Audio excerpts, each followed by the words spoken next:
Okay. Hello everyone, my name is David and I got myself a new toy, which is this one here, the DJI Osmo Action 6. I think this is the first action camera I bought in around 5 years, and there are a few very specific reasons why I decided to pick this one up and not wait for the DJI Pocket 4, and I want to tell you a little bit about that.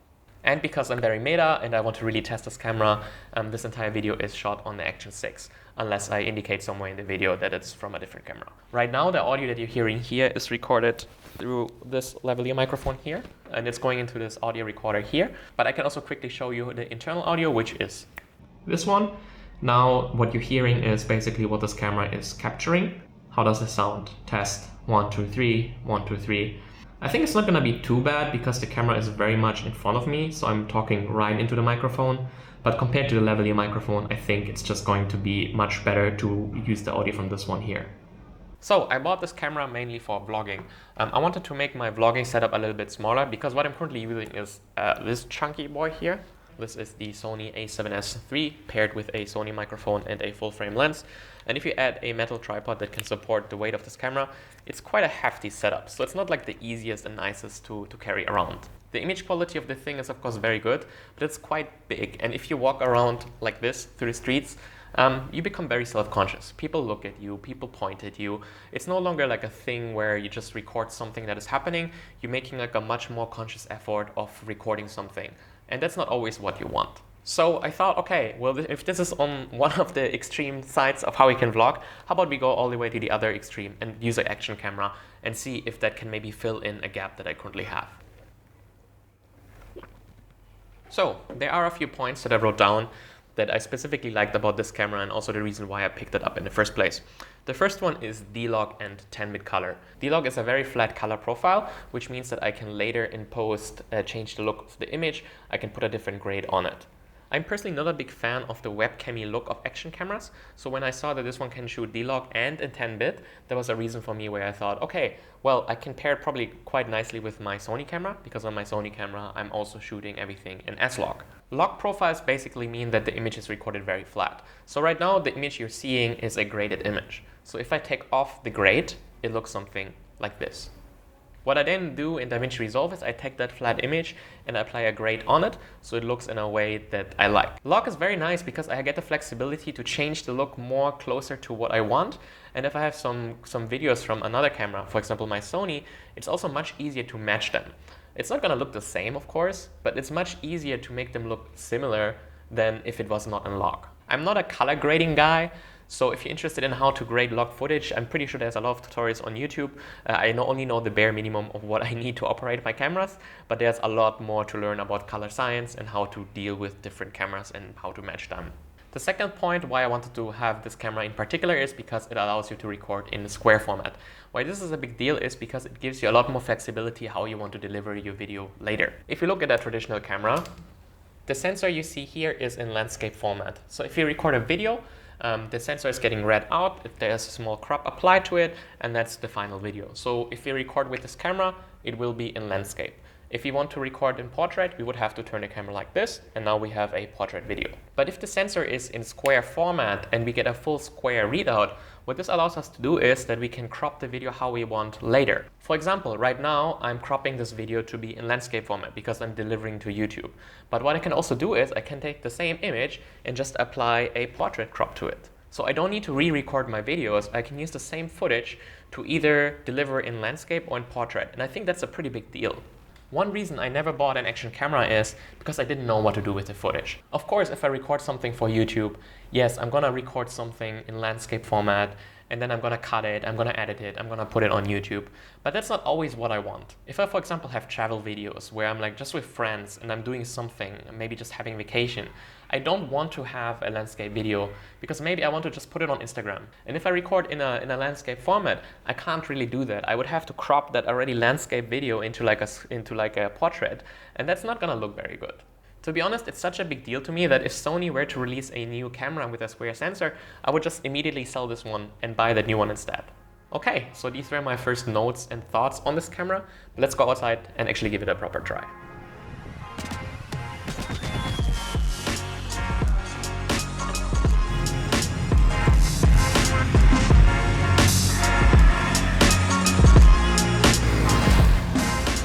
Hey, good morning everyone. This is the first test outside of this little camera.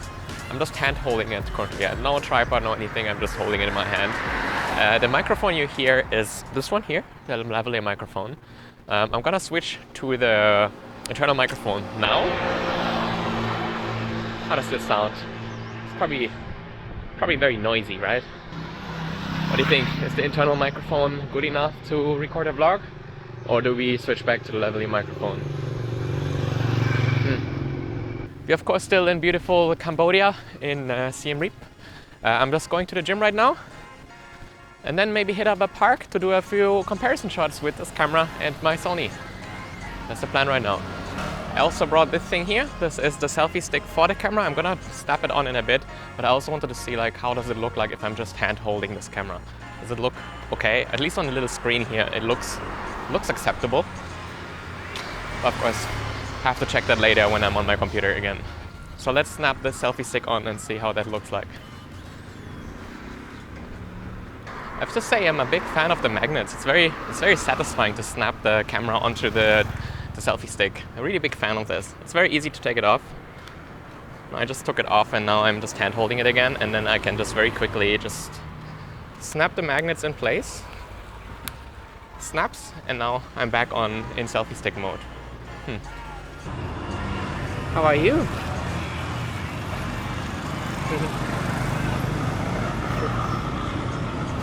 Cute baby.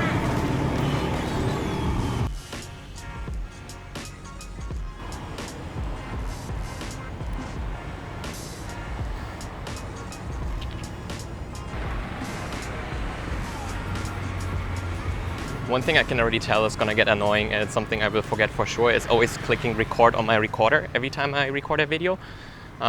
It's just another thing to think about, and it would be nicer to just get rid of this thing completely and rely only on things that are on the camera. Oh, I just realized I walked in the wrong direction. So DJI also sells a lavalier microphone that you can clip on and that connects directly wirelessly through the camera. I think I'm gonna look into like maybe getting that one. If that's like reducing one more item of friction and it automatically connects to that, I think that would be much better than having like a separate recorder with you all the time. One thing I really like about Cambodia is that people are really friendly. Like people just talk you up on the street and just ask you how you are. Of course, maybe they want to sell you something, but it's still nice if someone just comes up to you and says like, hey, how are you doing today? That's very nice, very relaxing. Check out the weather right now. It's 34 degrees. And it feels like 38. So yeah, if this doesn't overheat the camera, then I think we're good on the heat side. But I'm currently also not recording in 4K, I'm only recording in 2K, so I think that's also making a difference. Cranking it up to 4K in 10-bit is probably going to produce a little bit more heat. Yeah, so far we're good.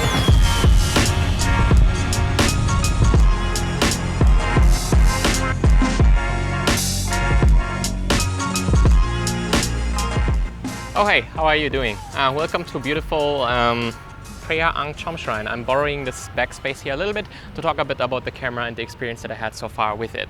Right now, as you can see, it's very bright, it's very hot. So far the camera has been holding up very well, at least from what I can tell. I've not checked the footage on my computer yet, but all of the footage that I see from the little screen and from the back of the screen looks honestly really good.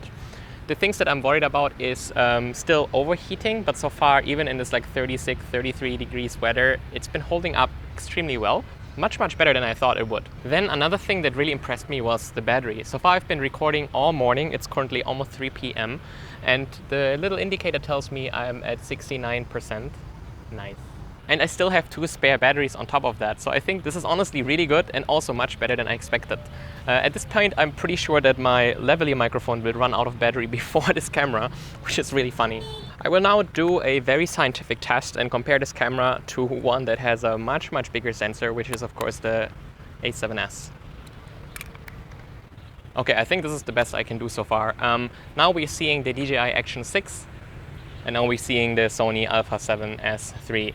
In theory, the a7s should have a much better picture than the Action 6 because the sensor size is also much bigger. But surprisingly, in this kind of condition, when it's super bright outside, the smaller sensor can actually be an advantage because on the bigger camera with a bigger lens, there's a high chance that we need an ND filter. I don't have one right now, so we need to compensate, for example, by cranking up the aperture, and not always great. Let's see how this looks in post later. So again, let's do a very scientific test. Now you see the DJI Action 6. How does that look like? If I go a little bit away, how's the image? And now in comparison, we see the a7s3. Again, how does this look like? Does it look any different? Currently, both cameras record through the same microphone. It's the lavalier microphone here, so that's why you don't hear any difference between the two. It's the same microphone that records both.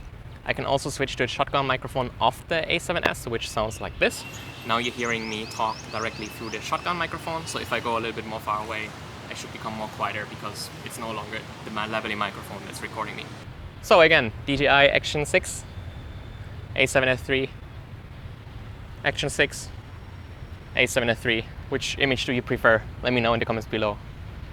Okay, we are now on the Sony a7s because I want to talk a little bit about this camera and the experience I had so far using it all day long. To be honest, without reviewing the footage, I have to say that this camera has been a lot of fun. I especially like this magnetic quick release. Like, check this out. If I just go close, the magnet snaps. I can't even get it off again.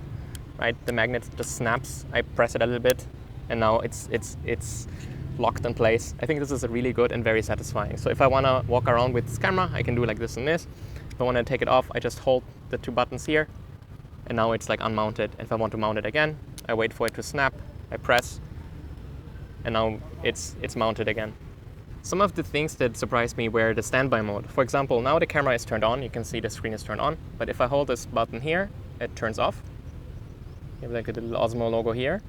And now it's in standby mode. So if I click this button here at the top, you can see it immediately jumps back to life and it starts recording. This entire process takes around 2 or 3 seconds, which is very, very fast. Then when I stop recording, like this,